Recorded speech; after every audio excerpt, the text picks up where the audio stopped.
Bienvenue dans cette nouvelle vidéo. Aujourd'hui, je vais vous montrer comment accéder à toutes les données des crypto-monnaies depuis la plateforme Binance. En seulement quelques lignes de code, vous pourrez explorer plusieurs années de données allant du M1 au monthly pour répondre à tous vos besoins. Et pour finir, vous découvrirez que Binance nous offre des données inédites sur la liquidité de marché que vous n'avez probablement jamais vues. Allez, c'est parti. Allez, on se retrouve sur le notebook. Vous avez, comme d'habitude, le lien du notebook GitHub dans le lien de la description. Comme ça, vous pouvez lancer en même temps que moi ou avoir directement le code pour lancer tout ça. Donc, on va commencer par installer la librairie Python Binance. Vous avez le lien GitHub ici pour voir la documentation. C'est une librairie qui est assez exhaustive, qui permet de récupérer des données en temps réel, de passer des ordres, de faire énormément de choses avec vos comptes Binance. Mais nous, on va s'en servir uniquement pour récupérer des données historiques aujourd'hui. Donc pour ceux qui ne l'ont pas installé, vous pouvez juste enlever le commentaire ici, installer la librairie. Ensuite, on va l'importer. Importer également la librairie Panda et Matplotlib pour la suite. Ensuite, on va définir la donnée qu'on souhaite. Donc là, moi, je vais prendre de l'Ethereum versus USDT, le mois de janvier 2022. Et donc pour l'unité de temps, intervalle, là par exemple, j'ai mis du 1-1, c'est le minimum. Après, vous pouvez mettre du hour, du day, du weekly, etc. Ensuite, on va créer un client. Là, normalement, vous devez définir vos API de Binance avec l'API et le secret. Là, on met rien parce qu'on n'en a pas besoin pour les données historiques. Comme ça, c'est encore plus safe. Ensuite, on va lancer le téléchargement des données. Donc, avec ce qu'on a indiqué ici. Et ça va nous retourner une liste de K-line. K-line, ça va être les time bars ou les chandeliers japonais dont on a l'habitude. Et donc, dans cette liste, si je prends le premier élément, par exemple, on va retrouver un timestamp, la liste des prix, des volumes. Ça, c'est tout ce qui est dans la documentation Binance. Mais c'est pas très clair, du coup, on va le formater dans un data frame avec tous les champs correctement. Donc c'est ce que je fais ici. Donc là, on va remettre sur chaque donnée ce que c'était à la base. Ensuite, je vais redéfinir l'index comme étant le temps de clôture. Et je vais l'arrondir à la minute, parce que souvent, on va avoir un temps de clôture à minuit 59 et 59 secondes et 999 nanosecondes, etc. On va le normaliser à minuit. Et bon, on va définir toutes les sorties comme des flottants pour le type des données.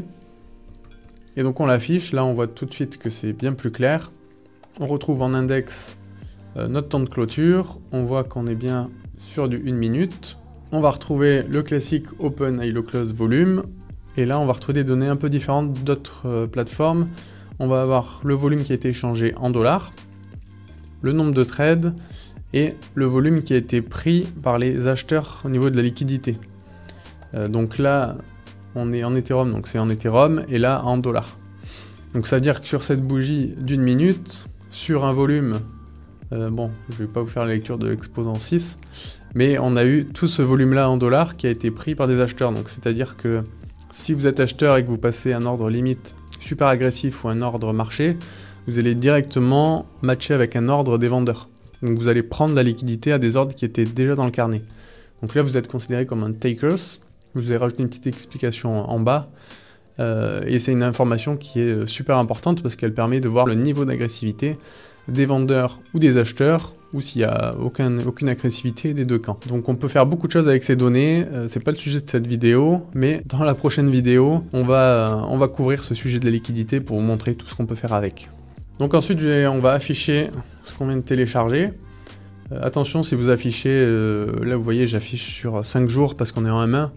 Si vous vous amusez à afficher du M1 sur 3 mois, ça va faire beaucoup trop de points de données, on verra rien. Donc voilà, adaptez la plage temporelle à l'unité de temps que vous choisissez. Donc là, voilà, on voit le prix de l'Ethereum, et en bleu, je vous ai mis le volume en dollars. Donc ensuite, une fois qu'on a ces données, on va les sauvegarder. Donc là, j'ai créé un nom de fichier avec les données d'entrée de la data, donc quand est-ce qu'on commence, on termine l'intervalle et le ticker. Et on va le sauvegarder au format HDF avec la clé Open ILO Close Volume. Donc là, on voit bien que le fichier est apparu, et en fait, on va s'en resservir plus tard pour analyser, nettoyer les données, etc. Parce que là, il ne faut pas oublier qu'on n'a fait aucune vérification. Il peut y avoir des données manquantes, des doublons, des données incorrectes.